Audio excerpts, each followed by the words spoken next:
Good morning बच्चों। आज हम नवी के सामाजिक अध्ययन में देखेंगे मजदूर आंदोलन। जब देश में औद्योगिकरण बढ़ा उसके बाद मजदूर आंदोलन ने अपना रूप बदला। मजदूर आंदोलन वो चाहते थे कि जो हम पर अत्याचार हो रहे हैं, जो हम पर इतना प्रेशर पड़ रहा है, उसका हम ज्यादा समय तक काम लेना, उसके ऊपर ध्यान नहीं देना, गंदगी में रहना, बीमारी फैलना और ज्यादा समय तक काम लेना, खड़े खड़े उससे अधिक भारी काम, मजदूरों का, बच्चों और महिलाओं से ज्यादा समय तक काम लेना, इनका सब आंदोलन करने लग गए। और मजदूर जो है धीरे धीरे एकत्रित होते गए और अपनी समस्याओं खुद संगठित होते गए और अपनी समस्याओं को रखते गए। धीरे धीरे संगठन बना और संगठन बनते बनते उन्होंने अपना एक सामाजिक संगठन बना लिया। सामाजिक संगठन में सब मजदूर जो है मिलकर उसमें पैसा इकट्ठा करते थे और वो सब के सेवा के लिए काम में आता था, सबके मदद के लिए काम आता था। जब जिसको जरूरत पड़े सेवा के रूप में सरकारी शिक्षा और उनके जो इलाज है उनके लिए उसका उपयोग करते थे। तो धीरे धीरे ये संगठन जो है अच्छा रूप लेता गया, एक सामाजिक संगठन के रूप में लिया और संगठन की बातें सब सुनने लग गए। क्योंकि जब कोई एक व्यक्ति अगर कोई भी चीज का आवाज उठाए तो उसको कोई नहीं सुनता, बहुत सारे मिलकर उसी बात को अगर कोई कहता है तो उसको सबको सुनना पड़ता है। तो मजदूर आंदोलन में धीरे धीरे मजदूर आंदोलन परिवर्तन हुआ और लोग जो है एक साथ इकट्ठे होते गए और अपनी समस्याओं को रखते गए। मजदूर मालिकों को मजबूरन होकर इसकी बातों को सुनना पड़ा और वो धीरे धीरे जो है एक सामाजिक आंदोलन के रूप में बढ़ा और सबने मिलकर एक संगठन बनाया। संगठन में अपना धीरे धीरे पैसा इकट्ठा करके उस संगठन को चलाने लगे, जिसमें गरीब वर्ग की सहायता करना मुख्य था। अब देखते हैं जर्मन का औद्योगिकीकरण। जर्मन जो है ब्रिटेन, जो औद्योगिक दृष्टि से ब्रिटेन उस समय की स्थिति ऐसी थी कि उद्योग के क्षेत्र में ब्रिटेन सबसे आगे था। औद्योगिक दृष्टि से सबसे आगे कौन था? ब्रिटेन तो था, क्योंकि वो सूती वस्त्र उद्योग के लिए वो जाने जाते थे और उसका कोई भी मुकाबला नहीं कर पा रहे थे और उसके मुकाबला करने के लिए जर्मनी आगे आया। जर्मनी को आगे आया तो था, परंतु वहां पर उसको ऐसा कोई पूंजीपति नहीं मिला, सहयोग नहीं मिला। उसको बड़े बड़े मशीन और उसमें उद्योग के लगाने के लिए बड़ी मशीन, उन्नत किस्म के वैज्ञानिक पद्धति जो अमेरिका में उस समय था कि तीन ज्यादा उसमें भाग ले रहे थे कि मशीनों का जो बड़े बड़े मशीन है, विस्फोटक सामान बनाना और चित्रकारी का और फोटोग्राफी का और जो कृषि का नया नया आविष्कार करना, इन सब का बड़े बड़े मशीन का उपयोग तो वो अमेरिका में बनने वाला था। वहां से खरीदने के लिए पैसे की जरूरत है, पैसे देश में पूंजीपतियों की कमी थी, पूंजीपति उसमें पैसा लगा सके, तो ऐसे पूंजीपतियों की तलाश कर रहे थे जर्मन के लोग, तो उसकी कमी हो गई थी। तो जर्मन जो थे वो औद्योगिकरण के विकास के लिए बहुत मेहनत की और बहुत नीति लगाए और वो ऐसी व्यवस्था भिड़कर ऐसी व्यवस्था शिक्षा पद्धति लागू किए जिसमें हम देश के लिए जो भी समाज सेवा के लिए जो भी पैसा खर्च करते हैं देश में, उसमें उन्नत किस्म की शिक्षा को महत्व दिया जाए और उन्नत किस्म की शिक्षा में शिक्षा के साथ साथ कैसे व्यवसाय किया जाए, कैसे मशीनों में काम करने है, कैसे प्रशिक्षण दिलाना है और प्रशिक्षण के साथ कैसे कार्य करना है, इन सब सेवाओं को उसमें जोड़ते गए और ऐसे पद्धति लाते गए कि अच्छे से अच्छे मेहनत करके उसमें हम ज्यादा से ज्यादा हम लोगों को काम करने के लिए उकसाए और ज्यादा से ज्यादा फैक्ट्री में काम करने लायक जो है मजदूर इकट्ठा करें, वहां में कर्मचारी इकट्ठा करें। ऐसे शिक्षा पद्धति को लागू किया और जर्मन में अमेरिका और ब्रिटेन के समान ही अपना औद्योगिकरण बढ़ाने के लिए उनको जो है वो बहुत अधिक से अधिक मात्रा में पूरे देश में रेल का जाल बिछा दिया।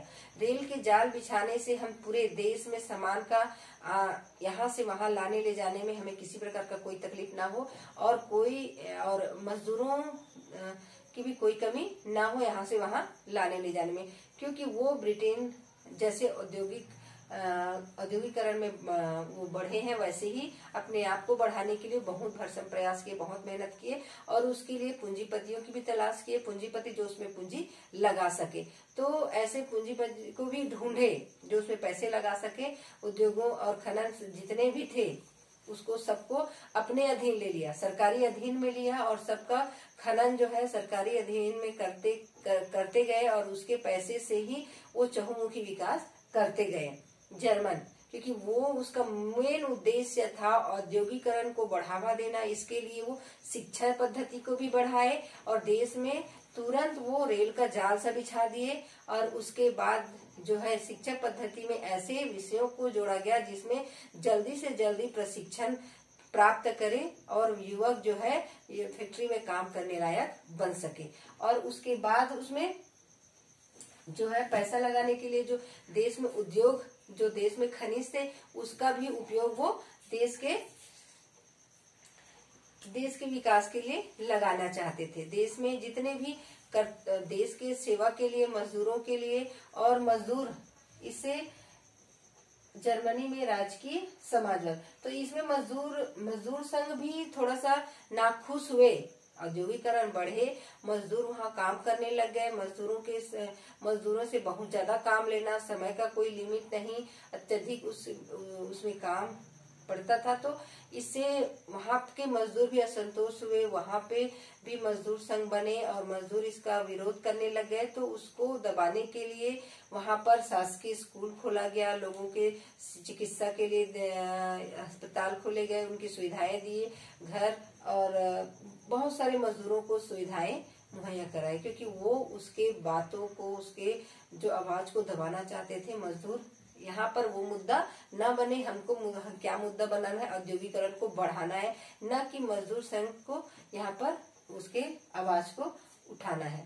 तो जर्मन में राजकीय समाजवाद, जर्मन में राजकीय समाजवाद को बढ़ाने के लिए जिस प्रकार ब्रिटेन में औद्योगिकरण के दौरान मजदूरों को विकट परिस्थितियों का काम करना पड़ा था, वैसे ही जर्मनी में भी बहुत मजदूरों की स्थिति जो थी दयनीय थी।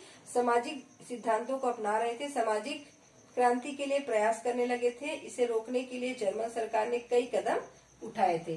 तो बहुत सारे कदम में वो जनता के लिए, उसके जो मजदूर है उनके परिवारों के लिए स्कूल, चिकित्सा सेवाएं, उनको बीमारी, दुर्घटना बीमा, मजदूरों के लिए वृद्धावस्था, कुशल कारीगर बन सकता था तो उसके लिए अध्ययन करवाना। तो जो हम यहाँ पर ITI बोलते हैं, प्रशिक्षण देते हैं, ऐसी प्रशिक्षण की व्यवस्था करना लोगों के लिए या मजदूर वर्ग के जो परिवार हैं उसके लिए। तो ये सारी व्यवस्था वहां पर करने लगे थे। तो ये रहा हमारा जर्मन के राजकीय समाजवाद। अब देखते हैं औद्योगिक क्रांति का सामाजिक प्रभाव। औद्योगिक क्रांति तो हुआ, औद्योगिक क्रांति क्या है? उद्योगों का बढ़ना, उद्योगों का क्रांति होना मतलब बहुत ज्यादा उन्नति होना, बहुत ज्यादा प्रभाव। इससे उत्पादन अधिक मात्रा में तो बढ़ेगा, क्योंकि बहुत सारे जो मशीन है वो बहुत सारे मजदूरों का काम करने लगा। तो आजीविका के लिए उद्योगों पर निर्भरता, लोगों का आजीविका के लिए उद्योगों पर निर्भरता बढ़ गया, क्योंकि लोग जो है खेती में काम करते थे, उनकी जीवन स्तर नीचे था, तो वो सब खेत उद्योग पर निर्भर हो गए, क्योंकि खेत को छोड़कर वो उद्योग में, क्योंकि अधिक से अधिक उनको उद्योगों में काम मिलने लग गया। औद्योगिक पूंजीवाद का जन्म, औद्योगिक पूंजीवाद का जन्म हो गया, क्योंकि औद्योगिकरण बढ़ने से पूंजीवाद को बढ़ावा तो मिलेगा ही, क्योंकि औद्योगिकरण से शक्ति जो है थोड़े से लोगों के हाथ में केंद्रित हो गया, क्योंकि पूंजीपति लोग जो है और अधिक पूंजीवाद बनते गए, जो अमीर थे और अमीर होते गए, तो औद्योगिक पूंजीवाद का जन्म होते गया।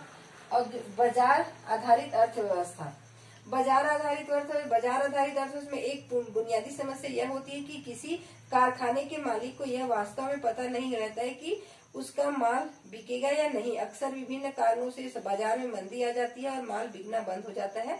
यह बात इसलिए होता है बाजार में जरूरत से अधिक माल बनकर बिकने आ जाता है, या फिर इसलिए होता है कि लोगों के पास खरीदने के लिए पैसे नहीं होते हैं। अब ये बाजार पर आधारित अर्थव्यवस्था, बाजार पर आधारित अर्थव्यवस्था वही है कि हम बाजार में कौन से सामान बिकता है, कौन सा सामान नहीं बिकता है, उसके आधार पर हमको सामान बनाना पड़ता है, अपने अर्थव्यवस्था को सुधारना पड़ता है। क्योंकि बाजार के आधार पर ही हम सामान बनाएंगे तभी वो बिकेगा, नहीं तो सामान रह जाएगा, बिकेगा नहीं, वो गोदाम में भरा का भरा रह जाएगा, मंदी की स्थिति आ जाती है। लागत कम करने का सतत प्रयत्न। अब धीरे धीरे लागत को कम करने का प्रयत्न किया गया, क्योंकि वस्तु को बनाने में कम लागत आएगा तो हमको लाभ अधिक मात्रा में होगा। मजदूरों को देना और मशीनों में लागत इतना ज्यादा होता है कि हम लाभ हमको कम मिलता है, तो कम लागत पर हम कोई भी वस्तु उत्पादन करें तो लाभ अधिक से अधिक हो सके।